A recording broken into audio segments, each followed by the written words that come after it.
Revolutionary salutations to the people of Zimbabwe. Comradely salutations to all the progressive forces in Africa and Zimbabwe and beyond. Welcome to #Shaping Politics with me, your host, Zimbabwe-ZINASU.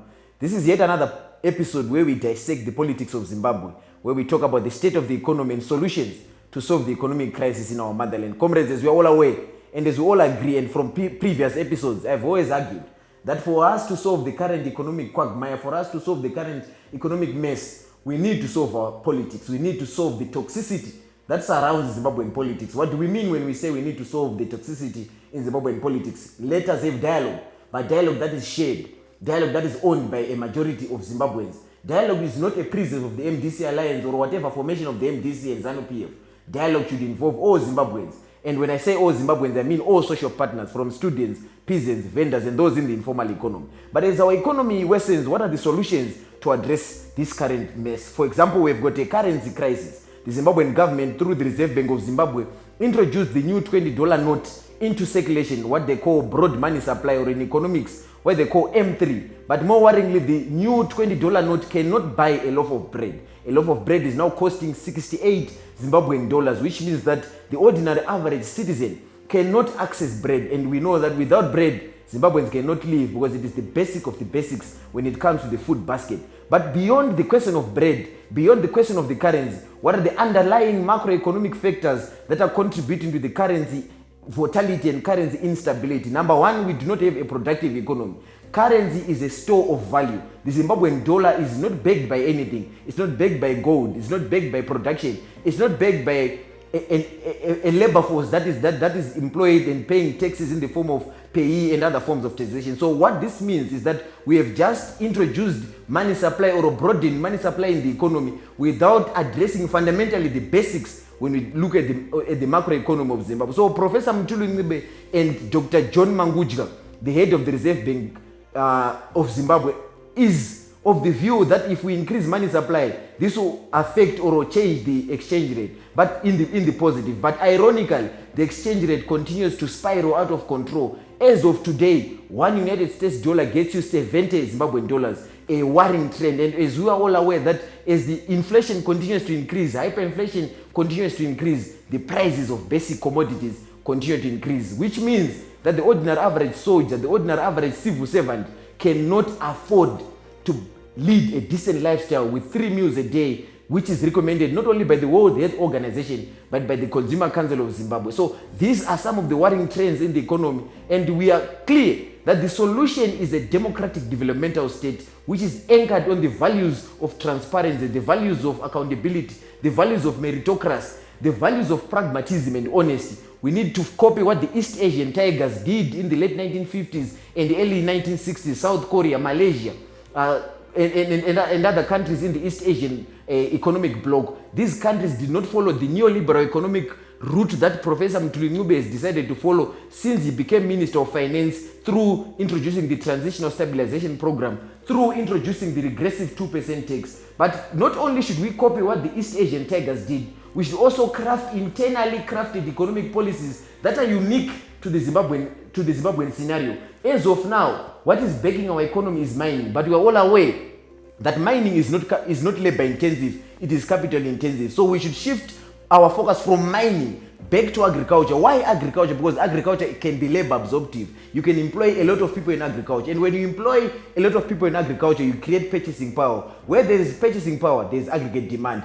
Also, we need to address the fiscalities that continues to characterize our economy. Our fiscal space is limited. Government needs to expand its fiscal space, and we have given solutions as to these and other issues on how to solve the economic mess. But politics needs to be solved in Zimbabwe. We cannot continue on binary politics, on the politics of toxicity. The MDC needs to put its house in order. ZANU-PF needs to stop threatening journalists like Hopo Chingono, who continue to expose corruption. We need a consensus state. A consensus state is a result of deliberations by citizens. But in the second segment of the show, comrades, I'm going to interview Comrade Takudzwa Ngadziore, the president of the Zimbabwe National Students Union. Let's get into the second segment. Thank you so much.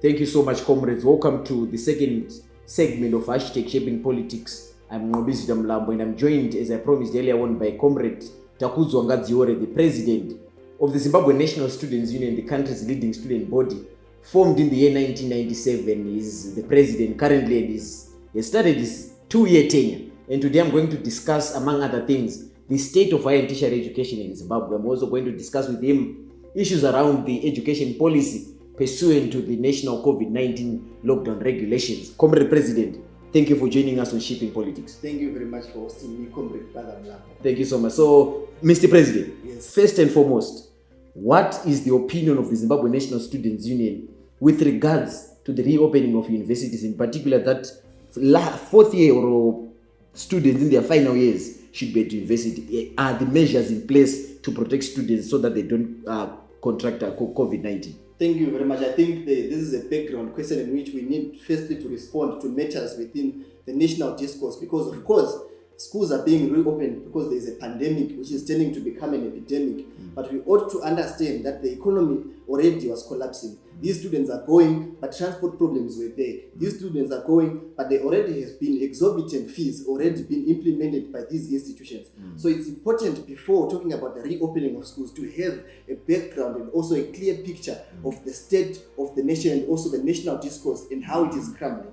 However, it is also important, responding to how these institutions are opening, to note that only an Egyptian prophet who can guarantee when COVID-19 is going to end, we only who can give an ultimate answer as to should we open or should we not. So open.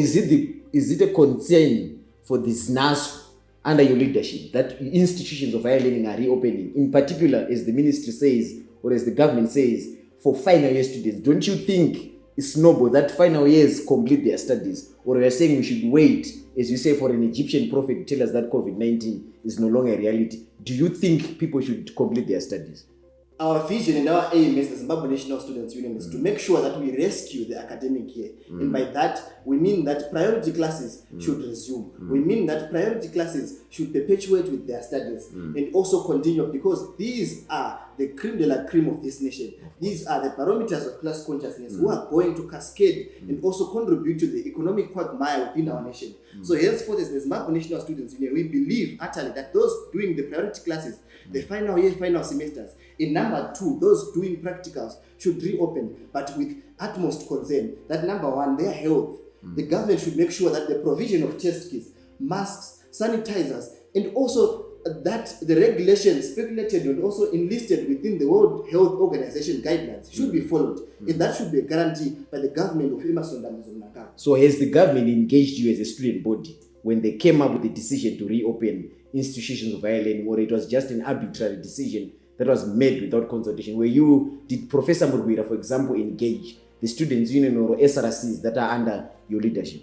I think to give the lunatic a laconic, it is much more important to note that we ourselves engaged Professor Murwira. He did not engage us. Because we feel that at most it's our role and duty to have consent. We do not mind if Professor Murwira is not going to engage us with matters pertaining to the health of those we lead. We need to engage him and make sure that whatever stand that he is taking is addressed. And if it's going to be discombobulating in what we believe in, it ought to be addressed. And we met with Professor Murwira. We told him the position of the union and the position of the students in Zimbabwe. Yes. Thank you so much. So we have exhausted this issue on the reopening of institutions of higher learning, and as you put it, priority classes, final year students in their final semesters. You are in agreement, but generally you are saying there should be provision for the health care of these students. Yes. Thank you so much. I want to move to a next segment. ZINASU has been characterized as a movement that is in sync with what they call in mainstream media or in the ruling establishment an agenda of regime change. Are you for students or are you for the democratic opposition? What is the role of the students' union? Not only in representing students, but in the broader national politics in Zimbabwe. Can you clarify that? Are you an appendage of the MDC or you are independent from the MDC? Whatever the formation of the MDC, be it alliance or T, what is the state or the relationship between the MDC in whatever its form and the Zimbabwe National Students Union? Okay, thank you very much. I think it would be a miscarriage of justice for me to deny that we do have a relationship with the movement of democratic change. However, that will never confuse our own independence and sovereignty as a union. And in response to the role of the union to the national discourse or the nation at large, I would want to relate it with my role as the president of the Zimbabwe National Students Union, which is shaped and anchored on the revolutionary name of our icon, the first president of the movement, which is Lenmo Judachong. Okay. But the L, I will replace it with an I to be standard for by ideological orientation and clarity. The E, the engagement of progressive stakeholders and former student leaders. The A, which tends now to say we want to assert, defend the history, name, and culture of the union. The R, we are reviving the internal structures. The N, we are navigating towards a non-partisan union. Okay. When we go to the M, we are going to talk about the modernization of communication channels and also recruitment channels. When we go to the O, we are operationalizing student representative councils. When you go to the R again, we are reaffirming the students' collective power within the national discourse. When you go to the E, we are now evaluating all historical loopholes. Number one, to meet the needs and wants of the living who are just but existing, the dead who thought they had liberated Zimbabwe, and much more importantly, the yet to be born who have no idea generally that thoughtless dictators who believe in plutocracy, autocracy, and gerontocracy exist. Okay, so if I get you correctly, your role is beyond representing students, because students naturally have, before you are students, in short, you are saying you are also Zimbabwean citizens. Yes. So you are participating in national politics. Yes. So don't you think that then produces an antagonistic relationship between the relevant Ministry of Higher and Tertiary Education and the union itself when you talk about gerontocratic leadership, when you talk about autocracy, when you talk about kleptocracy and all the autocracy and the crises that you made allusion to? Is ZINASU not compromising its independence from being a student movement cascading into national politics? What's your comment on that? Okay, first of all, I think we ought to understand that students in their very nature, they are human beings. They are stakeholders between a societal institution which is called a family. So we can never be confined to a specific area in terms of, no, this is a student, so talk about student matters. Okay. They are human beings, so we ought also to cascade and also talk and address to the national issues. And in responding to the national issues, the Zimbabwe National Students Union has been at the forefront from the very on when we talk about the challenging of the one-party state. Comrades like Lenmo Judachong had been dedicated enough to shape the politics of this nation.